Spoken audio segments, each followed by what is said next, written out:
Il y a une erreur que j'entends souvent et qu'il est temps d'arrêter de commettre. Est-ce que ça vous est déjà arrivé de dire « je veux créer un concept vintage » par exemple? Eh bien, il est temps d'arrêter de confondre concept et design. Restez, car je vous explique tout dans cette vidéo. Vous êtes à la tête d'un restaurant, d'un bar, peut-être même d'un hôtel, ou bien même d'une zone de camping, espace coworking? Ne bougez pas, cette vidéo va vous intéresser. Je m'appelle Alexandra Lambrecht, je suis consultante spécialisée dans l'horeca et le tourisme. Si vous avez envie de parler marketing, de parler hôtel, de parler restaurant, de parler neurosciences, de parler neuromarketing, de parler d'école hôtelière de Lausanne, bref, vous trouverez tout ça ici dans mes vidéos.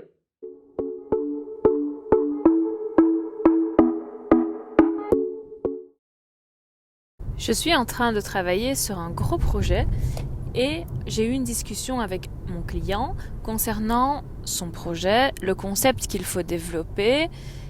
Et le client me dit « Oui, j'ai une idée, on n'a qu'à faire un concept vintage. » Alors, c'est à ce moment-là que je dois utiliser un petit peu de psychologie, quoique je n'ai pas l'habitude d'y aller par quatre chemins, je n'ai pas l'habitude de mâcher mes mots.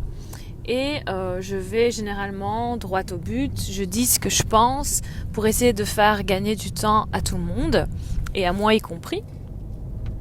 Et donc la nuance, pourquoi est-ce que je dis que je ne vais pas y aller par quatre chemins?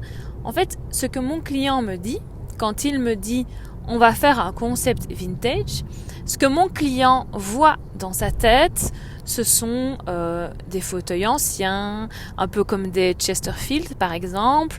C'est quelque chose à mon avis de plus luxueux, de bois, de lumière ancienne, des meubles anciens en fait. Quand mon client voit vintage, il voit décoration ancienne.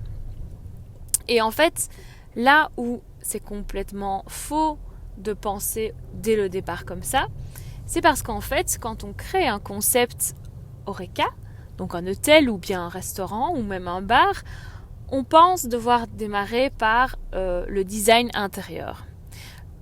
Et les gens pensent à tort que le design est un concept. Et c'est là où ils se plantent en fait. Si vous utilisez le design comme concept, eh bien, ça va s'arrêter à ça. Bien sûr, vous allez avoir peut-être potentiellement une très forte attraction des gens dès le début. Vous allez peut-être attirer la presse, vous allez attirer la curiosité parce que vous misez tout sur le design. Et ensuite, quoi? Qu'est-ce qui va se passer ensuite une fois que la curiosité des personnes sera passée en fait? Eh bien, il ne se passera plus grand-chose. Donc si vous misez sur le design pour construire votre hôtel, votre restaurant, eh bien vous vous plantez.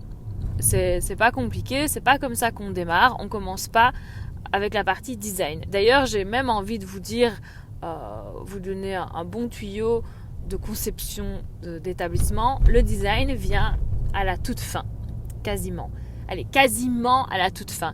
Si vous avez un bon architecte d'intérieur, vous pouvez l'impliquer dès le début. Si vous travaillez avec lui sur tous vos projets et que vous avez confiance en lui et que votre relation est vraiment top, vous pouvez travailler avec lui dès le départ et l'impliquer dès le départ. Sauf que si c'est pas le cas, eh bien, vous allez contacter votre architecte d'intérieur plus ou moins à 3/4 du chemin avant la fin de la création de votre établissement. Donc imaginons que l'établissement c'est 100%, eh bien vers 75% du travail, vous allez commencer à contacter votre architecte d'intérieur pour lui expliquer sur quoi vous avez bossé. Donc vraiment le design vient à la toute fin. Donc c'est faux de dire on va créer un concept vintage parce que ça voudrait dire qu'on s'arrête uniquement au design intérieur de l'établissement. Or, ce n'est pas ça qui va faire que vous allez attirer vos clients sur le long terme. Vous allez éveiller chez eux la curiosité, vous allez éveiller la curiosité des médias, vous allez attirer des foules le jour de l'ouverture, parce que les gens seront intéressés par venir voir le design de l'établissement, parce qu'il paraît que c'est vraiment très joli à l'intérieur. Et ensuite, eh bien, ça va faire plouf. D'accord ? En fait, allez, un deuxième tuyau ici dans la conception de votre établissement. L'idée, c'est de commencer d'abord par l'histoire. Voilà. Je ne vais pas développer tout mon outil ici de conception d'établissement.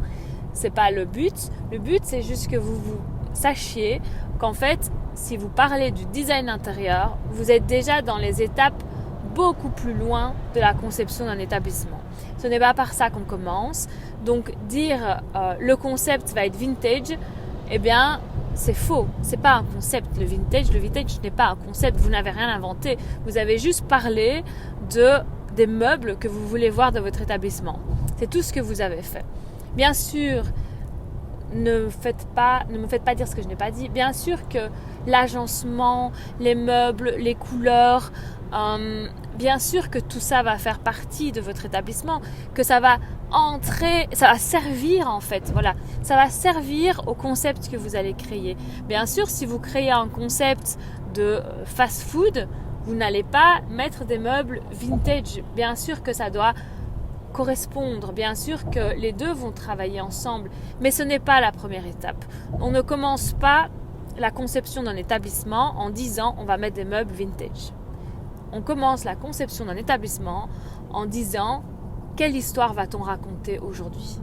Et ça, c'est vraiment le point de départ de toute création d'un concept dans l'Eureka.